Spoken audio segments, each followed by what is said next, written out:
Good morning, everybody. I've just eaten chocolate pie and applesauce for breakfast. And now I feel kind of sick. But we have like 6 videos to film today. 8 videos, I don't know, a handful of videos to film today, so we'll see how this goes. This one is going to be our review for The Catcher in the Rye. Oh shoot. Un momento, por favor.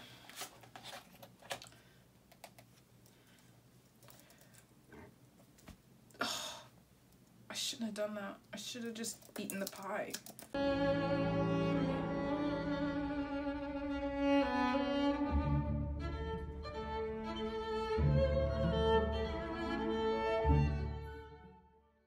Hello my intelligent friends, welcome back to Tea and Lit. My name's Lexi, and in today's video we are going to be doing a review of The Catcher in the Rye. Before we get into this, I want to just read a little bit of this Wikipedia page because I think it is super interesting.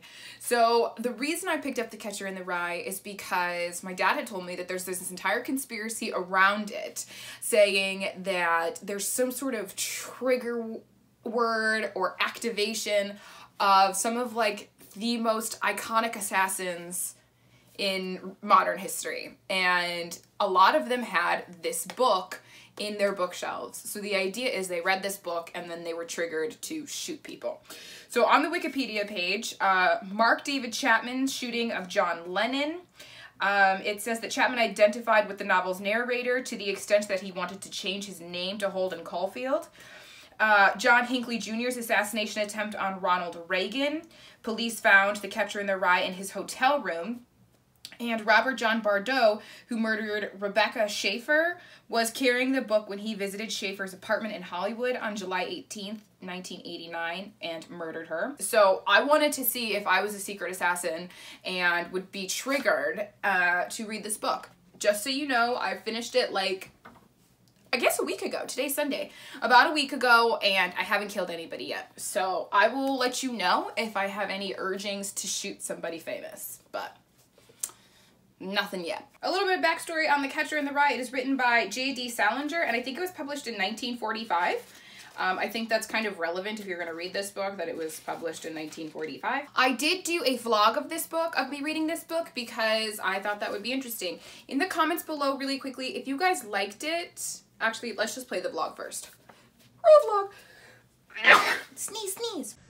I keep forgetting to film this. Okay, so I have started The Catcher in the Rye. Last night I read the first 5 chapters, and today, well, I was with 2 of my favorite people in the whole world, I read through chapter 7. So I'm reading The Catcher and the Rye, and it took about 4 chapters for anything to happen. This is a very dark academia-inspired book, I think, because the character seems to, our main character, Holden, seems to have some form of depression or anxiety or something. He's not a very good student at all. He keeps getting kicked out of these prep schools, and he's at prep schools. So I do get dark academia vibes from this book, although I haven't seen it on like everybody's dark academia playlists, so, or book lists. So, yeah, 7 chapters in, it took till chapter 4 to realize that something was happening. So basically, Holden has gotten kicked out of yet another private school, and it's like that in-between time, like he's supposed to be moving out on Wednesday, and it's Saturday, and he has no tolerance for the people around him. It seems like he has this weird relationship with his history teacher, who is like an old man who feels really bad that he had to flunk Holden, but Holden doesn't like give a crap at all, and Holden's only subject that he's good at is English. It's a first-person narrative, and his neighbor is really gross, and his roommate hooks up with girls, and his roommate just went out on a date with a friend of Holden, like a childhood friend of Holden's, and so he's like really worked up right now, like anxious and upset and worried because he knows what his roommate is like, and so he's kind of feeling bad for this girl Jane, who he has known for a long time. And it was kind of cute when they were talking, Holden and Stradlater, I think is his name, about the girl. Stradlater's like presented as like a womanizer who doesn't care about the ladies that he's with, and Holden knows, he remembers like, oh yeah, she really loved playing checkers, and she would line up all her kings on the back row. So he's got like kind of this like sweet, sentimental, emotional connection to her, and he feels like Stradlater doesn't really care at all about her, and that is upsetting to him, to the point that they got into a bit of a brawl in their dorm room. So that's where I am now. Oh dear. And like I said, it took about 4 chapters which wasn't long. I mean, it was like 40 pages or 50 pages for us to get to any sort of relevant content as far as I'm concerned. I will keep you guys posted on how this goes. Mothers are all slightly insane, in case you didn't know. So I'm about halfway through this book, and I still don't know what's going on. I don't know what the purpose is. I think the writing is terrible. I think the story is not going anywhere. Nothing is happening.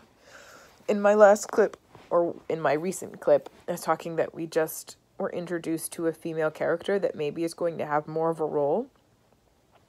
Haven't actually met her yet. Holden's just walking around New York on a Saturday night, depressed and upset because he has no one to hang out with.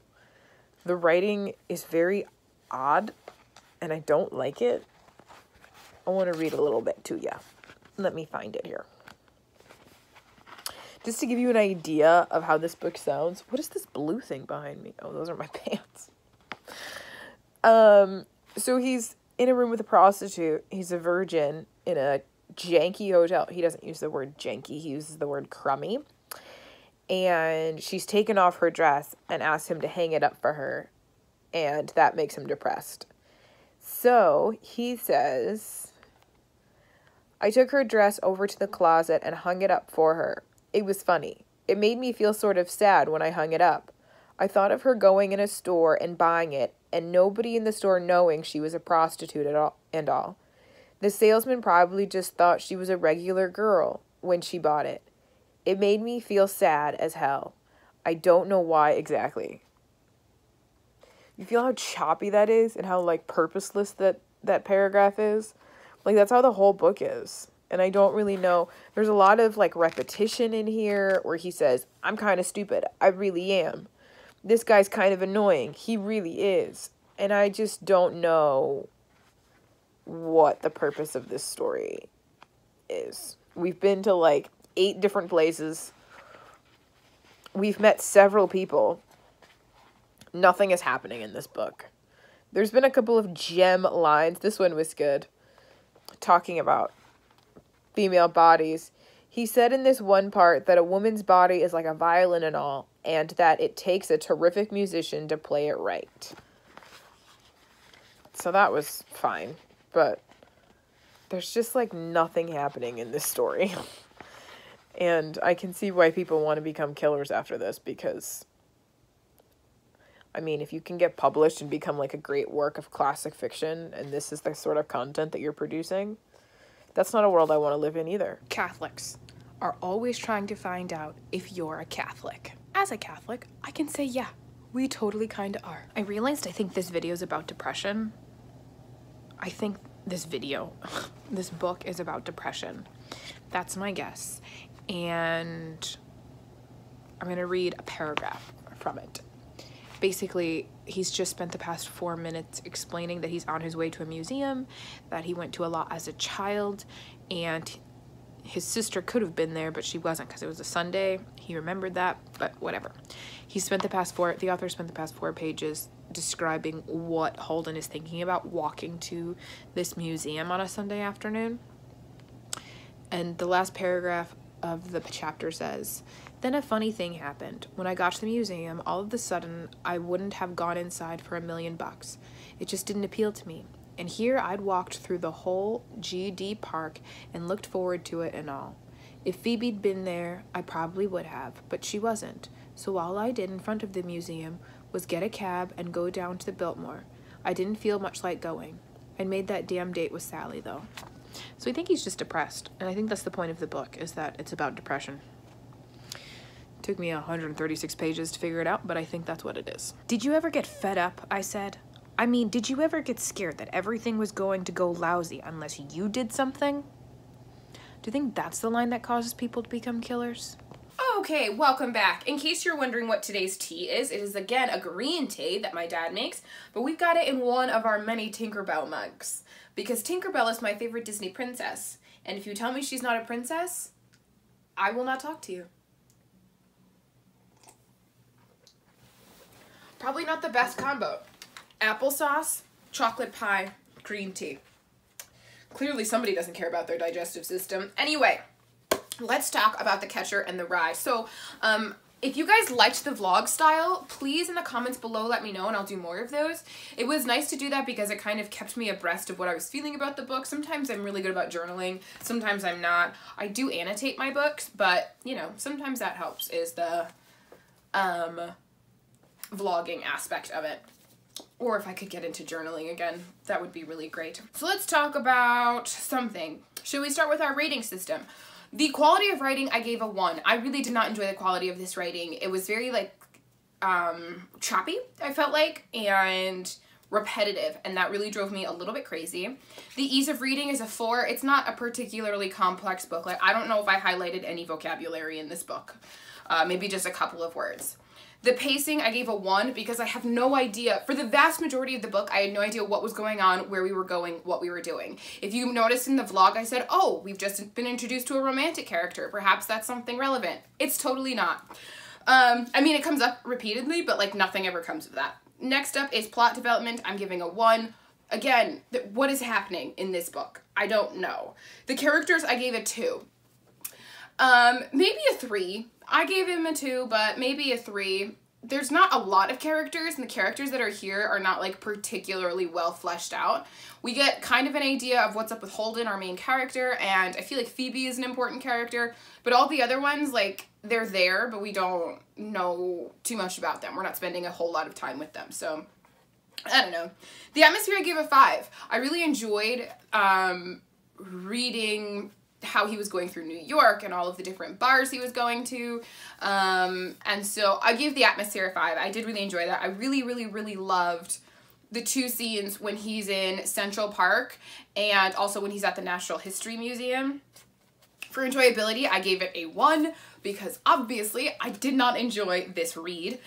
For insightfulness, I gave a 4, and that is because I read to the end. So, like, the one piece of advice that I can give to you if you're going to pick up this book, I would strongly urge you to read to the end. One of the things that I kind of felt like is that maybe these people who killed all these people and shot all these people hadn't read till the end. Because I feel like if you only get, like, 3/4 of the way through the book, you could be, like, super existential and not know what the point of anything is and just feel like everything is empty and dead. But at the very end, there is this, like, sweet moment, and I don't know, I feel like that would keep you from wanting to kill people, I think. Logic, I gave a 3 because it's not like it's illogical, but it's not like it's like super anything. And in the book cover, I gave a 3. The book cover, it is relevant to the story at the end.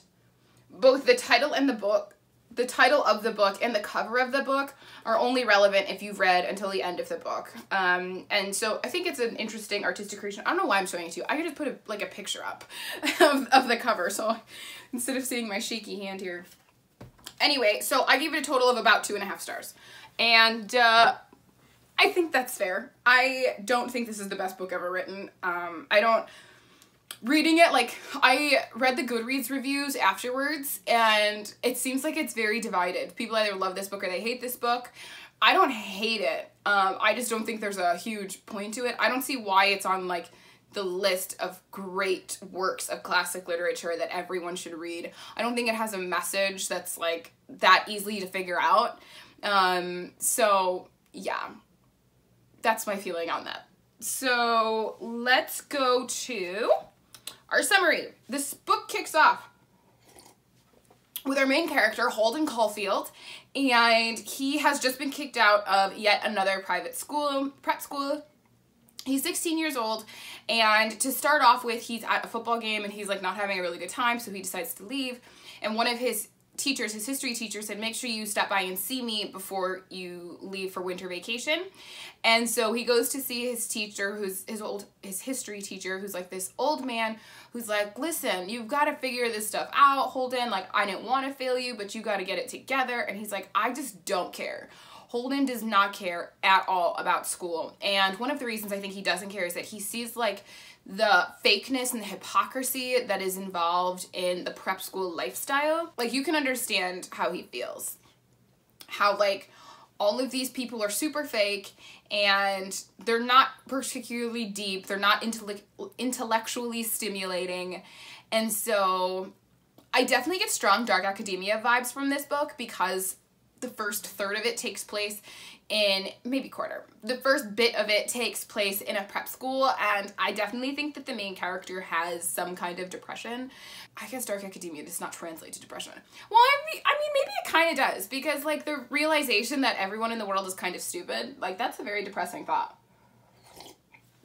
And Holden Caulfield definitely has that, where he's like looking around at all of his peers, and when he's in New York, he's looking around at all these people and he's thinking about his parents, and he's like, everybody is fake, everybody is stupid, and like they kind of are. And so that can be kind of depressing. So that is where our story opens up. It only covers like 2 or 3 days, and he spends most of the book in New York City. So he comes from money. His dad is a lawyer, and so he's got cash flow that he can go to New York as a 16-year-old and stay in a hotel. And he goes to all these bars. We see that he looks older than he is. And so he can get into bars and he can drink some places, and yeah. And he's just going through it. He's really going through it. And it seems like, I don't know if you've ever had any sort of like mental health challenges, but for people with depression and sort of people with anxiety where you kind of just feel numb to the world, that's definitely the vibe I get from Holden in this book, is that he's just kind of like walking around New York City, lost, confused, and upset. He can't sleep, so he's up at like these ridiculous hours, trying to call people, trying to call hookers. Like, he's just not knowing what to do with himself. The end of the book is very like tender and sweet, and I feel like it's what would pull somebody out of their depression. And so I think you should read to the end. If you're going to pick up the book, read it to the end. Don't stop in the middle. I know you're going to want to, but don't do it. So let's talk main characters. Holden Caulfield is our main character, and he's our existential 16-year-old who's got no affection for institutional education. Phoebe Caulfield is his little sister, who I think it said she was like 10 or 6 or something. And she seems like just a damsel. She is so cute and fierce. Fierce as can be, and she seems to be like his favorite person in the world. So that's super cool that he's got her.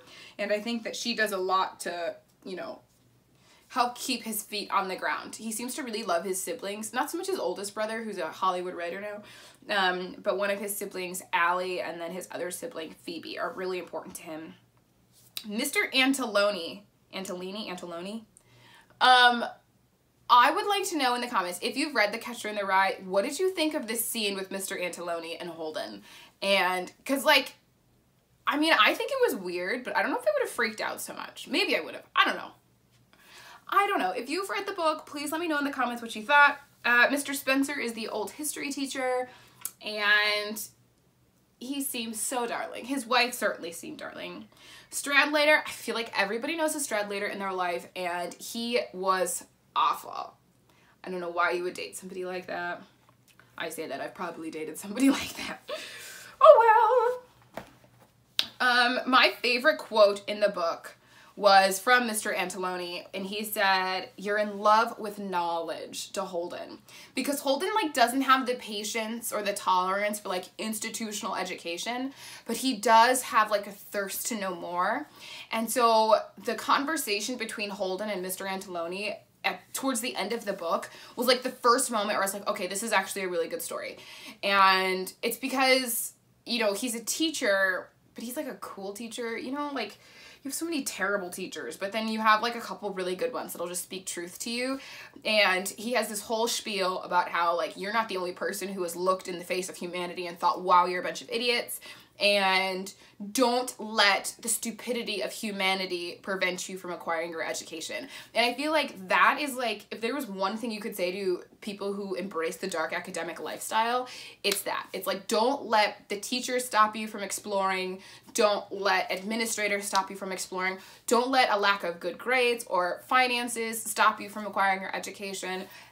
Knowledge is free. You have access to a library somewhere.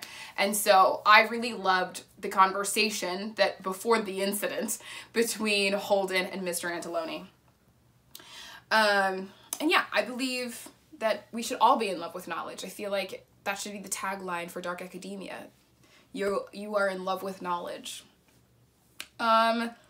A couple of the themes that I thought were really interesting was the alienation as a form of self-protection. I definitely catch myself doing that sometimes, and I know that I have some friends who do the same thing. And it's like, I think it might be a quality of like people who are introverted, because it's like, the world is so chaotic and people are just a nightmare, basically. So I just found that to be a really great theme to pay attention to. And it's something that you see literally from the beginning all the way through until he's with Phoebe. Another one that I really liked is the phoniness of the adult world. And I think one of the things that makes Holden so wise is that he's caught it so early. At 16, so many of us were still like just caring about our peers, just hanging out with our friends and doing whatever 16-year-olds do to avoid trouble. But like Holden is like looking around and he's like, no, this is dreadful. Like, you guys are all a bunch of idiots. And on the one hand, that's sad. On the one hand, it's totally, totally true. And then the other one that I really liked was inaction. Holden seems to like not know what he's doing, where he's going, what path he needs to be on. And like, that's not a problem because he's 16. It's not a problem at all. Like, I think that not knowing where you're going in life can sometimes be part of the fun. I say that for other people. It's not so much fun for my personality type, but if that's what floats you, then good for you. But like that inaction that can sometimes come of not knowing what you're doing, and also the inaction that can sometimes come from depression, where it's like, well, I'm just overwhelmed by what's going on, and so I'm just not going to do anything. And so Holden has to kind of, in his conversation with Mr. Antiloni, it seems like that's something that he's going to try and work on. And we don't really know, like the story ends, we don't know if he, you know, strikes up too much action or not. We do know that he has a future, but what that future looks like and how long that future lasts is a question. So those are three of the themes that I thought were really interesting. A couple of the symbols. So the first one was The Catcher in the Rye, the title of the book, was so bizarre. I thought it was just so weird because you don't hear about it until chapter 16. And then later on, it's like, well, you're hearing it wrong. You're remembering it wrong. And so it's kind of odd. It's kind of odd. The red hunting hat was great. I think that it sort of represented, I should probably explain what The Catcher in the Rye is. I felt like The Catcher in the Rye was probably just like his misunderstanding of what was going on in the world. Like, you really don't know what other people are doing in the many hours and days when you don't see them. You don't know what's going on in their heads. So The Catcher in the Rye is something like, you perceive it to be one thing, but the reality is something different. That's what I think The Catcher in the Rye symbol is about. The red hunting hat, I think, is like standing out in a crowd that everybody else is wearing brown hats or whatever, and here you are in a red hunting hat in the middle of New York City. Like, you seem very out of place in that situation. I really loved the red hunting hat, and he passes it off to Phoebe at one point, and then Phoebe gives it back to him, and I think that it's a very strong symbol of grounding. And then the Museum of Natural History, sort of like with the other things that I'm saying, is that it's like, it seems like Holden is an observer of the world. Like, it's like he's not participating in it, but he's watching it. And so as a person who is introverted, that is fascinated by humanity, I do feel very much a connection to him in that, is that like, all of the people in the world are specimens to be observed, not necessarily co-stars in the grand play of life. You know? Does that sound super shallow and terrible? It might. I'm really sorry if you find that offensive, but I just have a different view of the world, I guess. So those were a few of the symbols. So yeah, that is The Catcher in the Rye. I think that's all I want to say. Again, very important, if you are going to pick up this book, which I would not recommend that you do, but if you're going to, you have to read to the end. And yeah, if you enjoyed the vlog, please let me know in the comments below. Also, let me know what you thought of the moment between Holden and Mr. Antiloni, if you've read it. And subscribe if you'd like to see more book reviews of classic literature. And give this video a vote. If you liked it, give it a thumbs up. If you didn't like it, give it a thumbs down. We really appreciate the feedback, so that we can make sure that we're producing content that you guys want to see.